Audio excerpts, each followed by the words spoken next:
Yo, welcome in everybody, and today we are going over the first pro classes in CoD Vanguard. I'm hyped, man. The game obviously just came out, but the pros are doing all of their kickoff tournaments, so they've already got like 10, 12, 15 plus hours into the game already. And so we've got some pro classes already lining up, and we're going over them today. The MP40, the Automaton are all making appearances, and we'll be going over that in this video, plus some pistol classes as well. And of course, like the perks and the lethals and the tacticals and all of that as well. So we'll be going through it all. And of course, shout out to Simp for the insane gameplays. They played New York last night in the kickoff tournament, and that's what you're seeing here. So first gun off the rip, the MP40, kind of the go-to SMG right now.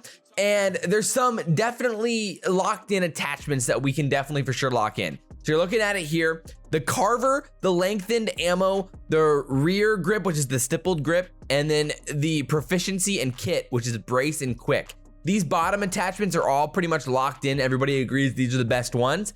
Brace is really interesting because you get basically initial recoil, and then quick gives you sprint speed, which is what everybody's wanting nowadays. So then the top ones here that are actually up for debate, basically the two ones are the muzzle and the stock are up for debate. The optic is the optic. The barrel is this 317 millimeter cross nick. So the two muzzles that we're debating between are the strife compensator or the recoil booster. The recoil booster is better. I mean, it gives you plus basically 5% rate of fire, but the thing is that competitively this will get GA'd at some point. So some pros are already moving on to the strife compensator, assuming that the recoil booster is going to get GA'd. Start off the rip here, you can definitely use that recoil booster. It's definitely the best attachment for it right now, considering it only reduces like 5% of both accuracies. But assuming it'll get GA'd competitively, if you're trying to play competitively, then maybe the strife compensator might be your best bet.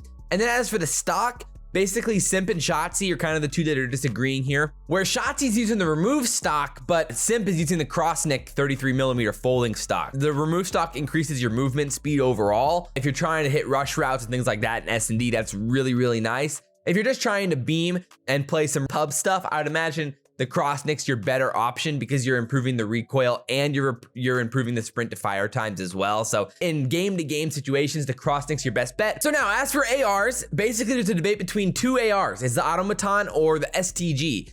But so far, I've definitely thought the Automaton's better than the STG. And I mean, based off what FaZe was doing with the Automaton last night in those tournaments, oh my word, they were frying with it. There was also a moment in that series where Clay and Crim lost full because they're like, yo, what gun are these guys using? They were using, because Clay and Crim were using the STG, and basically all of FaZe was using the Automaton. So I think the Automaton is definitely straight up nasty. When I've been using it a little bit, it definitely feels great.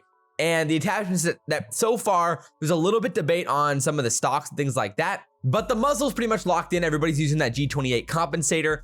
And then the barrel's also locked in with the Anesthesia sniper barrel, which just, I mean, it only reduces hip fire accuracy. The thing's insane. And then you got the optic as well. So the stock is interesting. So the stock is something that basically everybody's had a different take on so far, whether you're using the Express or the Zac Skeletal, or some people are using no stock. So last night, Simp was using no stock. Arcitys was using the Zac Skeletal, and you can see the difference between the Empress, and I think Celium was using the Empress.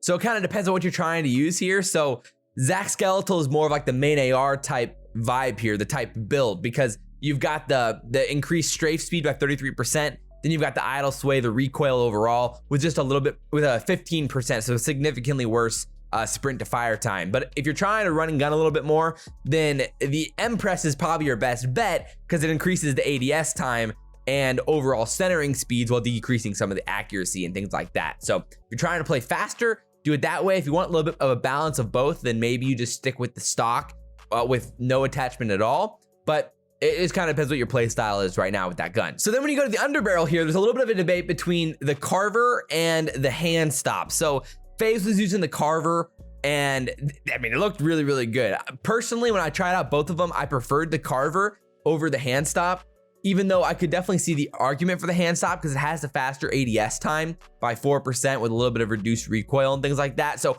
I have no problem with either of these. It just kind of depends how you're trying to play. If you're trying to play a little bit faster, I'd go with the hand stop. If you're trying to play a little bit slower, I'd go with the Carver, and it's probably just that debate right there. But they're pretty similar overall with performance. I mean, you know, the 9% increase in vertical recoil is nice on that Carver though, and that was kind of the tipping point for me for sure. So Then you go down to the magazine here, and there were some people that were using no magazine attachment at all. They were just playing without it. But most people were using the first one here, the 45 round mags, even though it decreases some of your movement speed and ADS time. So if you're trying to like hit some rush route with an AR, then it's a 1% difference. So kind of your call, but you get an 80% increase in magazine size. And then ammo type, lengthened. Thing's insane. Everyone uses lengthened. It's insane. So then the rest of the debate here comes down to the rear grip, where it basically is granular versus fabric. And so granular right now, pretty nice. I like it a lot, and I think I definitely lean that way. The other one that people have been using though is the fabric grip, which again, sprint fire time, ADS time. So if you're getting frustrated with some of your ADS times on this gun, then you can go that route. But overall, I think the granular grip is just your best option because it increases strafe speeds and insane amounts of idle sway without reducing anything, which I liked a lot. And that's what FaZe was using specifically. But Cammy was using the fabric grip, and we saw some other guys experimenting with it as well. So I can see it going either way. Now, the big ones here are proficiency and the kit. These two are really, really interesting. Right now, the best one is Frenzy on the proficiency. This is insane. Again, a situation where I could probably see it getting GA'd, and that's what Crim and Clay were talking about. Realistically, the tight grip is probably what'll end up being used more than likely, which is still really, really good.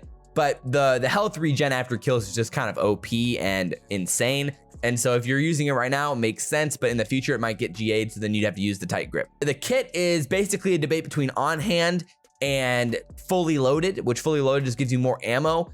But realistically, I think on hand's really, really nice. I liked it a lot. Basically, after you throw a stun or a nade or use equipment of any kind, you have less time between using it and shooting your gun again, which is really nice in my opinion. Helps the game feel fluent and really good. And I like that a lot. So I recommend on hand for sure. Then for the pistol, there's a little bit of debate between the Rat and the 1911, but I think I prefer the Rat. The thing's really, really good, but the attachments are basically the same. You just kind of go for like the rifle break attachment, the lightweight trigger, which increases fire rate. Then you got the FMJ rounds, the stippled grip, of course.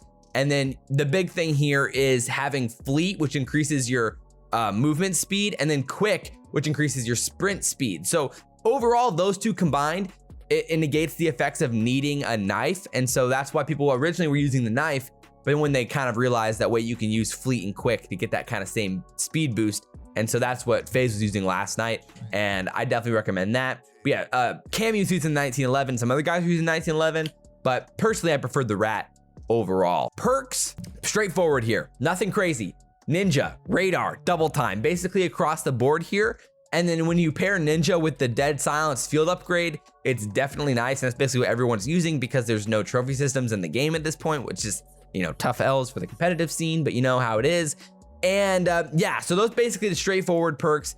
There was a little bit of debate between like double time and lightweight, but the overall double time with more tac sprint, since you're using auto tac sprint, really, really nice. And then lethals and tacticals, the frag grenade, of course. And then it's either the stun grenade or the smoke. I prefer the smoke grenade when playing S&Ds, but if you're playing respawn, then obviously you're using that stun grenade. So nothing too wild there either. It just kind of depends what else you're using on perk 1. If you're playing respawn, then you want to use probably fortified so you're not getting naded all the time. But in S&D, you're probably trying to use ninja. And maybe you want to use dauntless to reduce the stun effects, kind of like your normal tac mask type upgrade of past COD. So, or if you're playing pubs, then you're using Ghost or Ninja, depending on the situation. And then competitively, of course, since it restricts all the other ones, you've got to use Glide Bomb, Strafing Run, and Bombing Run right now, but I would imagine Bombing Run gets GA'd or not used at some point here. So I'd imagine we'd be with Strafe Run and Glide Bomb. So I'd imagine there's some comments down below about snipers, but right now, they haven't been used enough to get a good vibe for where the snipers are at. But I'll update that maybe in the next week or two as we get a better idea of what these competitive loadouts are looking like, but these are godly right now for sure. So there it is. I hope you guys enjoyed it. I have a settings video coming out a little bit after this one, so be on the lookout for that settings video with everything FOV sliders, aim assists, different movement things like mantling, some new settings in this game with triggers and things like that. But I hope you guys enjoyed this one. Like, comment, subscribe, share the video if you guys really enjoyed it. But as always, guys, I'm your boy SalvationsElite, and guys, we'll see you next time. I'm out.